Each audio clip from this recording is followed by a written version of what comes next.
was a vegetarian originally from the age of 18, and then about 6 years ago I made the switch to becoming a vegan because I read a book called The China Study by T. Colin Campbell, and then I was watching these different films. One was Forks Over Knives, But the Truth About Milk.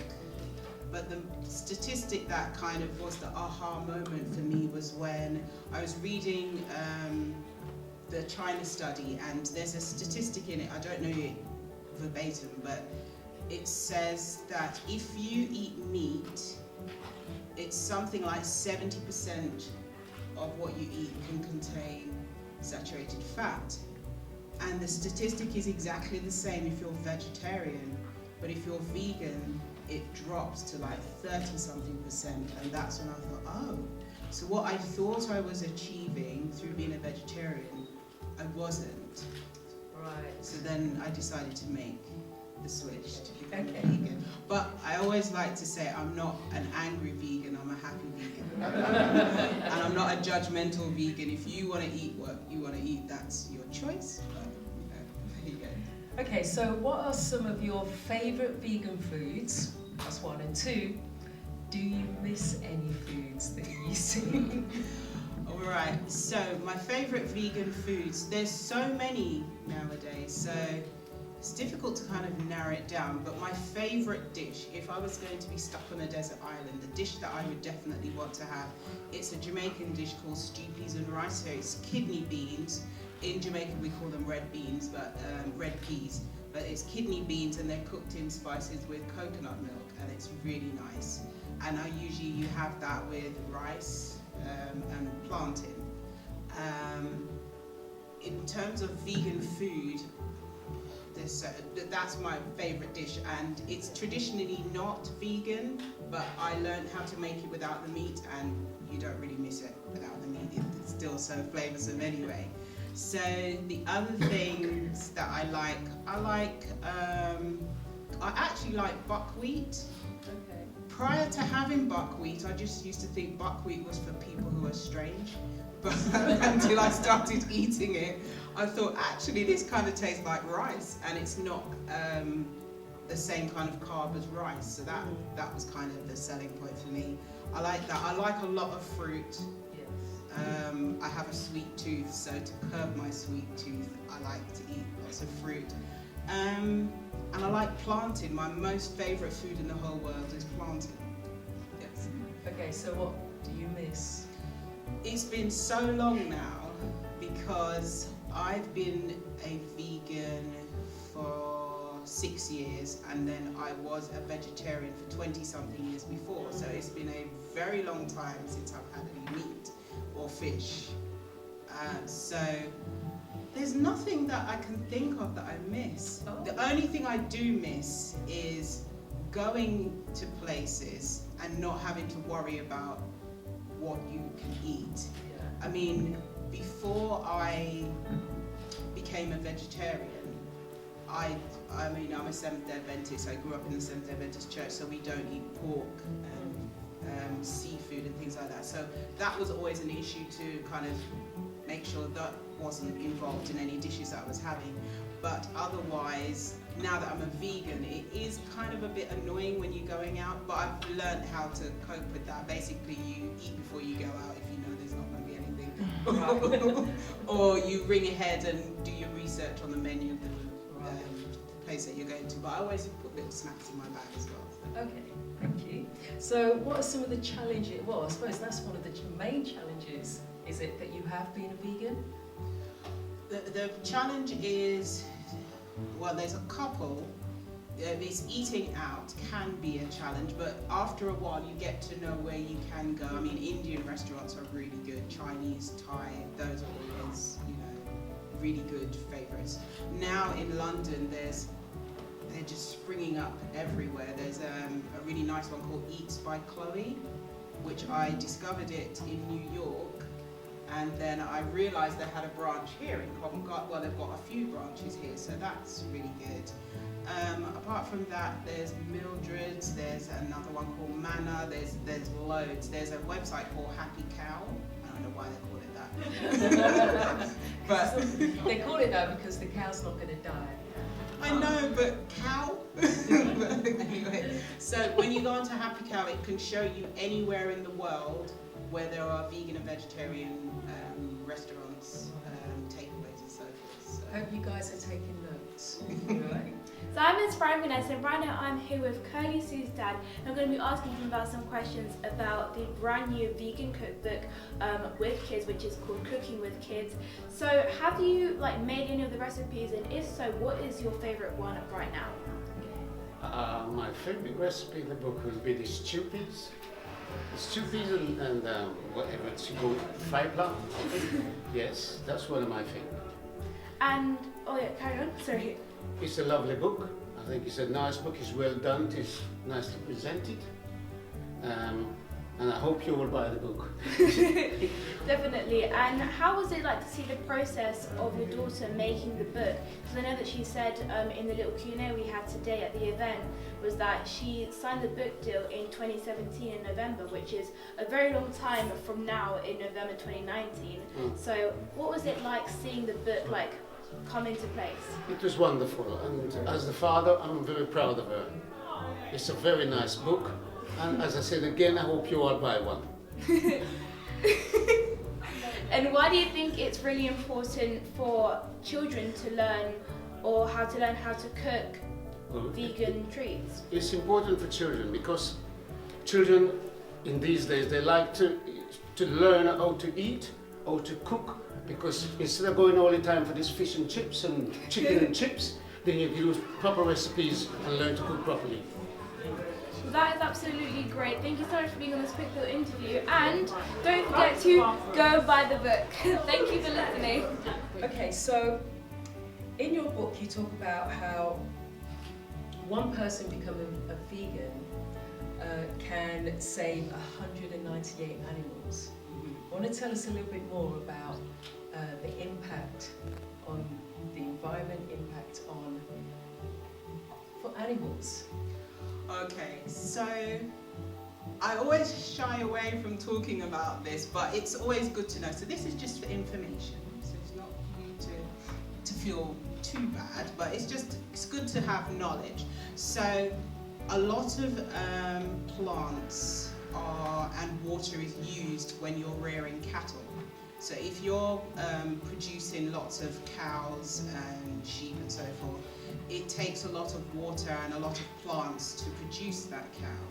But if you're just eating the plants, you don't use up as much. You're not using that just to rear the cattle, and the cattle can only feed so many people, whereas the plants that they eat can feed much more people. So it makes better sense in terms of the food chain and supply and demand, and making sure everyone in the world can eat food, to not actually have meat, because the demand for meat has gone through the roof over recent years. Well, apart from since veganism has come on, but back in the day people used to eat smaller amounts of meat, but as time has gone on, people eat more and more and more, particularly in certain countries like the US. So because they're rearing more and more cattle, they're using up more of the earth's resources to rear the cattle, which means there's less food for humans. But if people had less meat, there'll be more food for humans. So I'm not telling you have to be vegan, I'm just stating the fact. What you want to do with the information afterwards is up to you. Hi, my name's Anya and I'm 14 years old. And basically I just have a few businesses that I do via Ultra Education. And yeah, I'm vegetarian, so I think that's kind of what links me to that. So how do you know Kirly-Sue? Well, funny story, she's actually related to me somehow, but that's not actually how I know her. I met her through Julian Hall for an event, so yeah.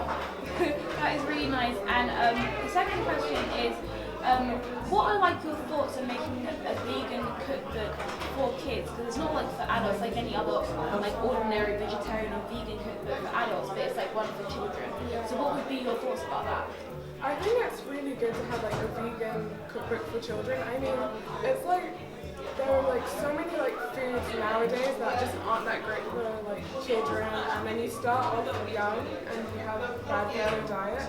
But I feel like having a vegan cookbook out there with like healthy options, vegan options, and like less processed food is really good for children to start them off young, and then you can kind of decide from there and choose to be healthy, or if you don't like it, then be unhealthy. But yeah, so I think it's a really great idea.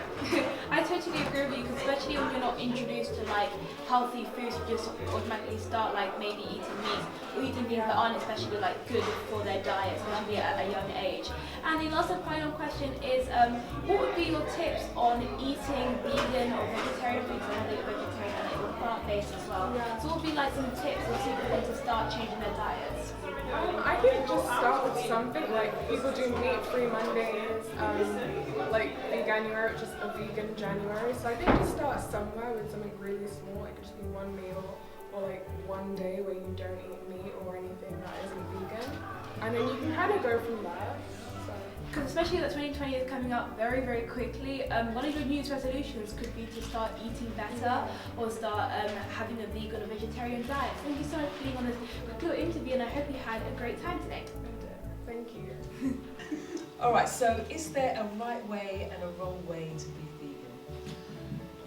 Well, one of the ways in which people try to start becoming a vegan, they usually say, right, I'm not going to have any more meat or fish or dairy from this day, so going forward from today, I'm not going to. It's actually really difficult to do it that way, and the body is used to doing things gradually. As we grow gradually, the changes that we go through are gradual. They're not usually quite abrupt. So when people try to do it that way, that's when they fall off the wagon and it becomes difficult to do it that way. So what is a better way is to do it slowly and start off doing it, say, with one meal per day to start off with, or one meal per couple of days or something. Just phase it in slowly and start looking at your favorite dishes and finding vegan versions. I must admit, there are some dishes that you will not find a vegan version that is going to taste the same, because somebody said to me, oh, I want to make scrambled eggs, but I want it to be vegan, but I want it to taste exactly the same. How do I do that? I said, you can't, because it's not the same thing. So you think is it like a mindset thing as well? So the way I see it is, if you're going to go vegan, then just eat vegetables and pulses and all that kind of stuff, and kind of change your mindset from eating what you normally would eat, but a vegan version. So it is a mindset, because you have to be more flexible and a bit more creative in what you eat.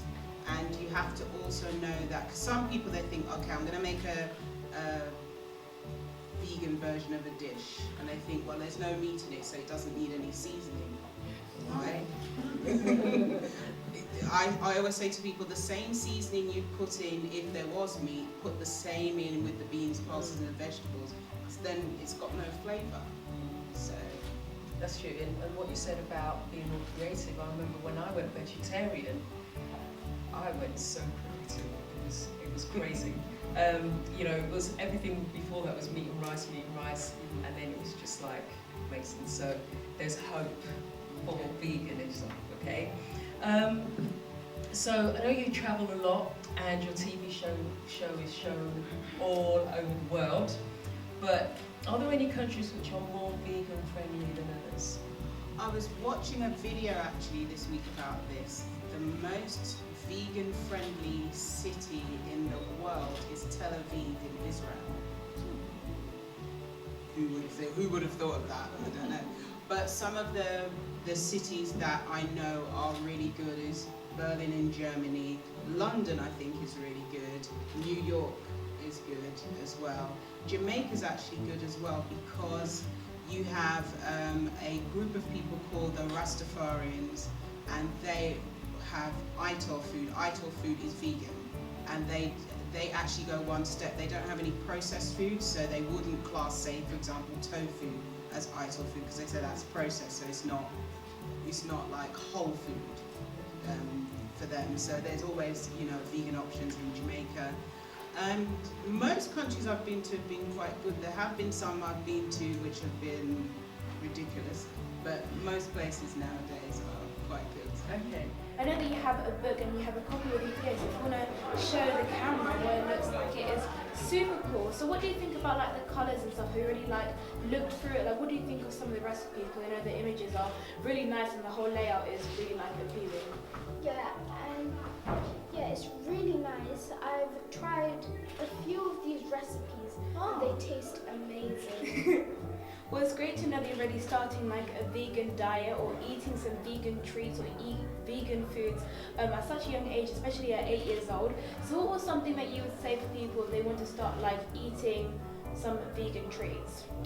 Well, what I'll have to say is just enjoy the food. If you don't really appreciate it, you can, if you don't really like it, you can adjust the recipe so you'll like it. That's absolutely amazing. Thank you so much for being on this quick little interview, and I hope you had a great time today, and make sure to carry on making some amazing vegan treats, and hopefully we'll hear back from you soon. How I came to be Kirly-Sue, in 2012 I wrote my first book. I was working for a large corporate organisation, and I was struggling to find recipes that I liked, so I kept kind of collecting them together, and then I thought, actually, why don't I just put this together and do a book? And I didn't realise that when you write a book, how many doors it opens up for you. So when I had the first book published, I was quite surprised at all the doors that started to open up just because I said, right, I've written a book. People were like, oh wow. So it's kind of by accident. So I came up with the name Kirly-Sue because my name is Suzanne Kirly. I have curly hair. And when I was at school, some of the kids sometimes would call me Kirly-Sue because I have curly hair. So that was so I just thought, well, Jamie Oliver is the naked chef, and then you've got all these different people who've got another name besides their name. I thought, okay, well, I want a name as well, so that's okay. Right now, I am here with Councillor Gallagher, the Deputy Mayor of Islington. and Councillor Marian, Spall, Consort. And today I'm going to be asking them some questions. So the first question is, how do you guys know Kirly-Sue? How did you come across that? I first came across Kirly-Sue when she was a reviewer, a food reviewer in the Islington Gazette. I knew of her name, and also she began to start her career, develop her career to some of the YouTube that she spoke about earlier. I had seen some of them. And when I heard that she was writing this book, I thought that should be fantastic, because I thought young people, particularly young children, teenagers who are vegans, don't have enough access to be able to understand where to get recipes. And I thought Kirly-Sue, with her personality and with her passion and her energy and enthusiasm, really was able to reach out. So I was absolutely delighted she got this. I was asked to write a book. And we're here today at the book launch. Fantastic. Also, I have the Gazette. As Troy has just said, that's where we know her from. Happy to be here today. I'm happy to meet her. I think the book is great, especially for the children. It's so easy to read. Yep. And the the second question is, what are your thoughts on having a vegan cookbook for kids? It's not just any ordinary cookbook, it's ones for vegans, and not that many children will grow up to automatically want to become vegan. So what are your thoughts on that? I think it's absolutely brilliant, and I think because vegan, not a lot of young children, teenagers are vegans, I think having a cookbook that offers a number of recipes, both that are adventurous and that are routine, from vegetable soup to making hummus, etc., as we've seen earlier on, really brings a level of inclusivity into it, brings people together, and also shows out the range of options. I think also it's good to promote veganism as well, and to make and kind of debunks any myths about vegan that there is. So if people choose to be vegan, it's absolutely okay, and it's encouraged, and you've got good healthy meals that you can easy to cook, eat and share with your friends, and also have good conversations going forward, so it brings the community together. I'm delighted. Definitely. And what are your thoughts? I think also that it's good to show the children how vegan is simple, and they can actually get down and start cooking it. So that would encourage them to go to be a vegan. Absolutely.